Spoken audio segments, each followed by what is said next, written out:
बिस्मिल्लाहिर्रहमानिर्रहीम। अस्सलाम वालेकुम दोस्तों।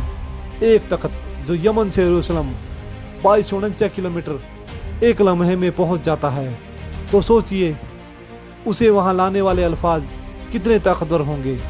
जो लोग यह समझते हैं कि यह कोई जादू था, तो यकीन मानिए कि दुनिया का सबसे ताकतवरीन जादू भी यह नहीं कर पाता, और ना ही आज की जिद्दी टेक्नोलॉजी में यह मुमकिन है। जब हजारों किलोमीटर दूर एक पैगाम एक क्लिक पर एक सेकंड में पहुंच जाता है, तख्त पहुंचने की स्पीड इससे भी कहीं ज़्यादा थी, क्योंकि इसके पीछे कोई सांस या जादू नहीं था, बल्कि दो अल्फाज थे। वह अल्फाज जो इस दुनिया में मौजूद हर चीज़ से भारी और ताकतवर हैं। मलक साहबा को जब हज़रत सुलेमान अलसलामत सलाम का पैगाम मिला, तो वह आप अलसलामत सलाम के पास जाने के लिए रवाना हुई, लेकिन जाने से पहले अपने तख्त को एक ऐसे कमरे में लॉक कर दिया जिसके आगे 7 कमरे थे, और इस तख्त तक पहुंचने के लिए 6 कमरों को खोलना पड़ता था, जिसकी चाबियां सिर्फ मलक साहिबा के पास थी। लेकिन फिर भी जब मलक साहिबा यरूशलेम से 4.5 किलोमीटर दूर थी, तो आसिफ बिन बखिया ने यह तख्त सकीन से ही कम समय में हज़रत सुलेमान अलसलामत सलाम के पास हाजिर कर लिया, और वह भी सिर्फ 2 अल्फाज पढ़कर। आज हम इन 2 अल्फाज की ताकत के बारे में जानेंगे, जिन अल्फाज को इस्म आज़म कहा जाता है। कुरान करीम में जिक्र है कि इस शख्स यानी जिसे कई उलमा आसिफ बिन बखिया कहते हैं, उसके पास किताब का इल्म था। वह इल्म असल में इस्म आज़म का था, जो इल्म अल्लाह ताला ने ताकतवर जिन्नात को भी नहीं दिया था। इस्म आज़म को सादा अल्फाज में समझना नामुमकिन है। तहमे मिसाल से इस्म आज़म की तारीफ यूँ की जा सकती है, जिस तरह हुस्न को किसी ने अपने असली रूप में आज तक नहीं देखा, और न ही इसको आज तक किसी ने देखा है। इसी तरह अल्लाह के 99 नामों के अलावा जितने नाम हैं, वह अल्लाह ताला की सिफात है, ना कि बजते खुद अल्लाह। और अल्लाह की जात तक पहुँचने का नाम इस्म आज़म है। अहले तसी के मुताबिक हज़रत सुलेमान अलसलामत सलाम के दरबार में उस दौरे में आसिफ बिन बखिया की शक्ल में हज़रत रज़ी अल्लाह ताला अन्हा थे, और इस्म आज़म उनको हज़रत सुलेमान अलसलामत सलाम ने सिखाया था, क्योंकि आसिफ असल में हज़रत सुलेमान अलसलामत सलाम के खलीफा होने को थे। तो उनको एक इल्म दिया गया ताकि वहाँ में उनकी दाग बिठा दी जाए, और बाद में कोई इख्तिलाफ ना करे।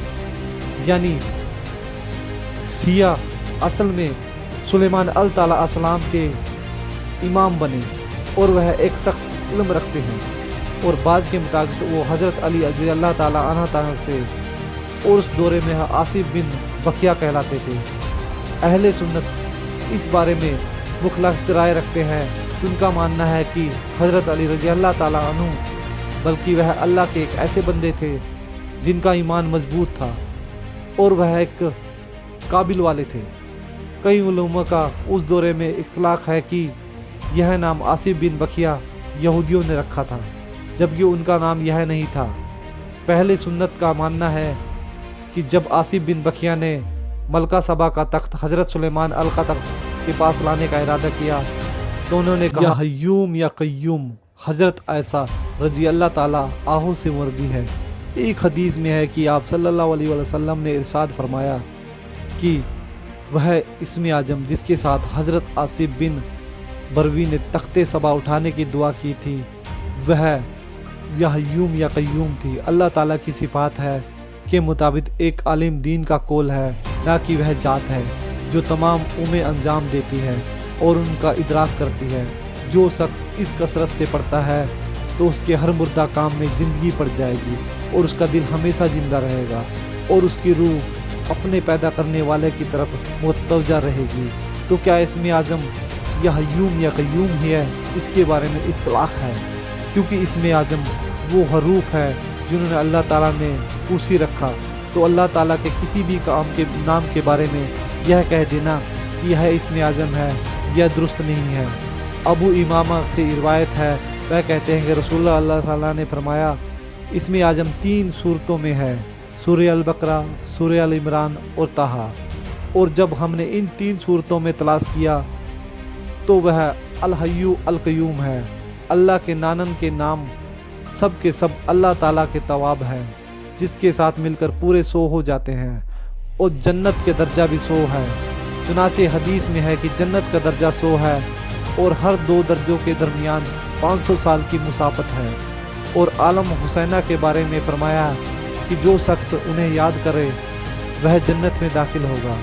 तो मालूम हुआ कि अस्मा हुसैन की तादाद जन्नत के दर्जों के बराबर है। अल्लाह के नाम इसमें आज़म होने की यही दलील बताई जाती है कि बाकी तमाम नाम इसी नाम से ताबी हैं। जो शख्स अल्लाह ताला को उसके किसी नाम से पुकारता है तो उसमें उस शख्स का हिस्सा होता है, मगर अल्लाह के साथ पुकारने में उसका कोई हिस्सा नहीं मिलता, क्योंकि वाहिदा नियत में किसी का कोई हिस्सा नहीं।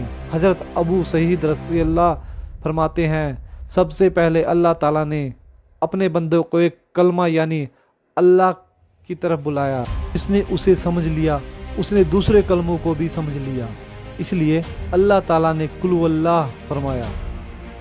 अहले हकीकत के जरिए कलमा ख़त्म किया, फिर खवास के लिए अहद पढ़ा, फिर ओलिया के लिए इतना और फरमाया अल्लाहु समद, और फिर वाम के खातिर उसे पूरा किया।